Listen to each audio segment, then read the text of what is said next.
बिस्मिल्लाहिर्रहमानिर्रहीम। अस्सलाम वालेकुम dear students, welcome to VU Rocky. तो जी डियर स्टूडेंट्स, आज आपके लिए लेकर आए हैं एक और नई वीडियो जिसके अंदर हम लोग देखेंगे CS8312 database modelling and design. इसकी असाइनमेंट नंबर 2 है जो हमारे पास, उसको डिस्कस करेंगे। असाइनमेंट का जो मार्क्स हैं वो 15 है और इसकी लास्ट डेट 2 जनवरी 2025 है। उसके बाद इंस्ट्रक्शंस आप लोगों ने रीड कर लेनी है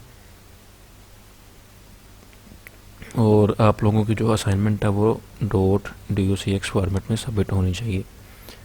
ऑब्जेक्टिव्स हैं और इसको आप लोगों ने खुद ही रीड करना है। चलते हैं हम अपने क्वेश्चन की तरफ।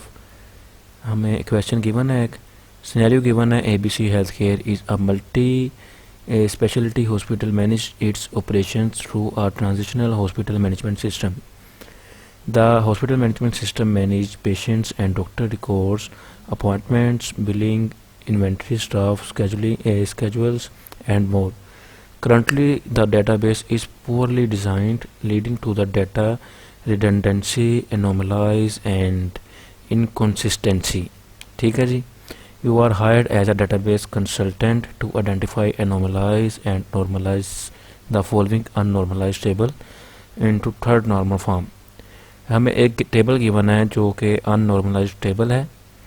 हमें वो क्या कह रहे हैं कि टेबल देखते हैं। पहले टेबल में हमारे पास क्या है, patient ID, patient name, doctor ID, doctor name, appointment date है, फिर बिल अमाउंट है, मेडिसिन नेम है, क्वांटिटी है, और उसके बाद हमारे पास स्टाफ है, स्टाफ नेम है और शिफ्ट है उनकी, जो कि हमारे पास बहुत बड़ा टेबल है जिसके अंदर 1 2 3 4 5 6 7 8 9 10 11 जो हमारे पास कॉलम है और हमारे पास 5 रोज़ हैं। ठीक है। अब वो हमें क्या कह रहा है कि you are required to perform the given task. हमने ये टास्क जो है इनको परफॉर्म करना है। सबसे पहले हमने क्या करना है, identify the anomalies present in the current table structure. सबसे पहले हमने देखना है कि कौन कौन सी एनोमलाइज है जो कि हमारे पास जो ये टेबल गिवन है इसके अंदर है। ठीक है।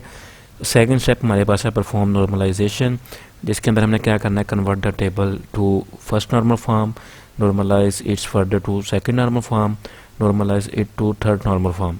हमने फर्स्ट में कन्वर्ट करना है, फिर सेकंड में, फिर थर्ड में, और लास्ट में हमने क्या करना है, provide the final database schema after normalisation.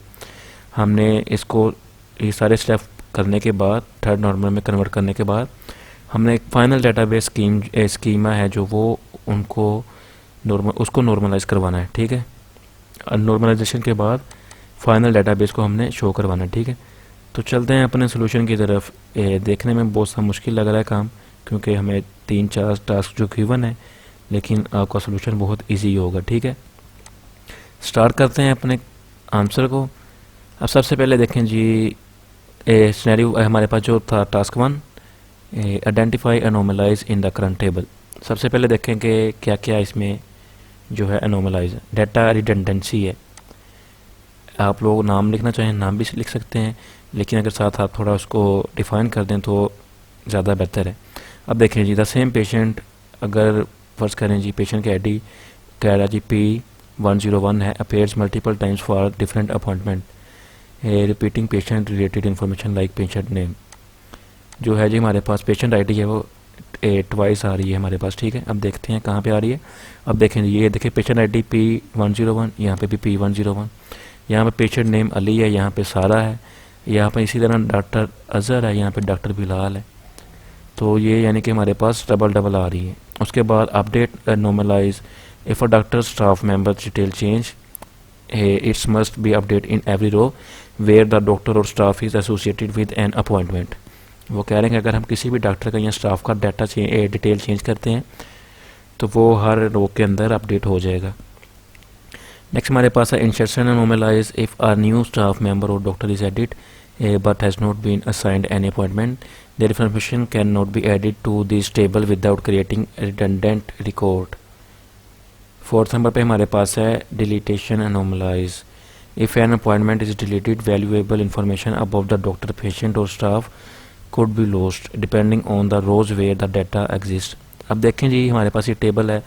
अगर हम यहाँ से किसी रिकॉर्ड को डिलीट करते हैं, अब फर्स्ट करें हमने पेशेंट आईडी 1 को, ये रो को डिलीट कर दिया, तो हमारे पास पेशेंट का नेम भी ख़त्म हो जाएगा, डॉक्टर का नेम, डॉक्टर की आईडी, अपॉइंटमेंट डेट, उसका बिल अमाउंट, मेडिसिन, सारा कुछ ख़त्म हो जाएगा। ये कुछ थी हमारे पास जो कि नॉर्मलाइज जो ये गिवन टेबल के अंदर आ रही थी, ठीक है। अब हमने क्या करना है कि नॉर्मलाइजेशन प्रोसेस अप्लाई करना है। स्टेप 1 है हमारे पास convert the table into first normal form. अब देखिए जी हमारे पास फर्स्ट नॉर्मल फॉर्म क्या होती है। To achieve first normal form the table must have atomic individual values and no repeating group. यानी कि टेबल के पास हर एक सेल के अंदर जो है एटॉमिक वैल्यू, इनविजिबल वैल्यूज़ होनी चाहिए और कोई रिपीटिंग ग्रुप नहीं होना चाहिए। The current table has repeating group like multiple medicine name and quantities for each patient, ठीक है। अब ये हमारे पास टेबल था। अब देखें क्वांटिटी 2 है, 3 है, 1 है, सारी डिफरेंट आ रही है। तो हमने इसको फर्स्ट नॉर्मल फॉर्म में लेके जाना है, इसको हमने कन्वर्ट करना है। फर्स्ट नॉर्मल फॉर्म में हमारा टेबल आ जाएगा जिसके अंदर patient ID, name, doctor ID, doctor name, फिर appointment date, bill amount, medicine, ये सारा कुछ आ जाएगा सेम एज इट इज़ ही। इसको आप लोगों ने थोड़ा सेट कर लेना है। इसको थोड़ा खोलेंगे तो ये सेट हो जाएगा। जो शिफ्ट है, स्टाफ आईडी, क्वांटिटी, इसको आपने एक ही रो में लेके आना है। उसके बाद हम क्या करेंगे जी, कन्वर्ट कर देंगे टेबल को सेकंड नॉर्मल फॉर्म के अंदर। अब कह रहा है कि to achieve second normal form the table must in first normal form and have no partial dependency. We have partial dependency on doctor name depends only on doctor IDs and staff name staff depends only staff ID। Staff name और जो shift है हमारी staff ID पे आना चाहिए। अब देखिए हमने टेबल के 3 हिस्से कर लिए सेकंड नॉर्मल फॉर्म में। सबसे देखें जी पेशेंट अपॉइंटमेंट है, उसमें पेशेंट की आईडी आएगी, उसकी अपॉइंटमेंट डेट आएगी, उसकी बिल अमाउंट आएगी, उसकी डॉक्टर आईडी और स्टाफ आईडी आएगी, ठीक है। टेबल हमारा होगा छोटा। अब देखें जी डॉक्टर आईडी है हमारे पास, ये वाला कॉलम। हम एक नीचे अलग टेबल बनाएंगे जिसके अंदर हमने डॉक्टर की आईडी लिखी और उसके सामने डॉक्टर का हमने नाम लिखते हैं। अब हमारे पास 3 आईडी थी और 3 हमारे यहाँ पे नाम आ गए। अब देखें यहाँ पे हमारे पास 1 रिपीट हो रहा था, तो ये देखें यहाँ पे हमने सिर्फ उसको सिंगल टाइम लिखा तो हमारा डाटा कम हो गया। उसके बाद देखें जी स्टाफ आईडी है हमारे पास, ये भी हमारे पास 1 2 3 है, इसको भी हमने यहाँ पे सिंगल टाइम लिखा और वहाँ पे स्टाफ का नेम आ गया, जौहर, मारिया और दाऊद। और उसके बाद उसकी शिफ्ट आ गई, मॉर्निंग है, इवनिंग है या फिर नाइट है। ये हो गया सेकंड नॉर्मल फॉर्म में। उसके बाद हमने क्या करना है, convert the table to third normal form. To achieve third normal form the table must be in second normal form and have no transitive dependency. In the patient appointment table, there are no transitive dependency, so we now focus on the moving medicine data to a separate table. अब वो कह रहे हैं कि इसके अंदर जो हमारा था ना बिल अमाउंट नहीं, बाकी सारी चीज़ें हमारी होगी, स्टाफ वाला भी हो गया, डॉक्टर टेबल भी हो गया। तो अब हमने क्या करना है, मेडिसिन टेबल आएगा हमारे पास सिर्फ, जिसके अंदर आएगी पेशेंट की आईडी, अपॉइंटमेंट डेट क्या थी उसकी, उसकी मेडिसिन क्या थी और क्वांटिटी कितनी कितनी थी। देखें patient ID P101, appointment date paracetamol, उसकी मेडिसिन क्वांटिटी 2। इसी तरह फिर एमोक्सोलिन है, उसकी क्वांटिटी 1 है, फिर पैरासीटामोल क्वांटिटी 3, एस्पेरिन है तो उसकी क्वांटिटी 1। साथ साथ पेशेंट की आईडी आएगी और उसकी अपॉइंटमेंट डेट आएगी।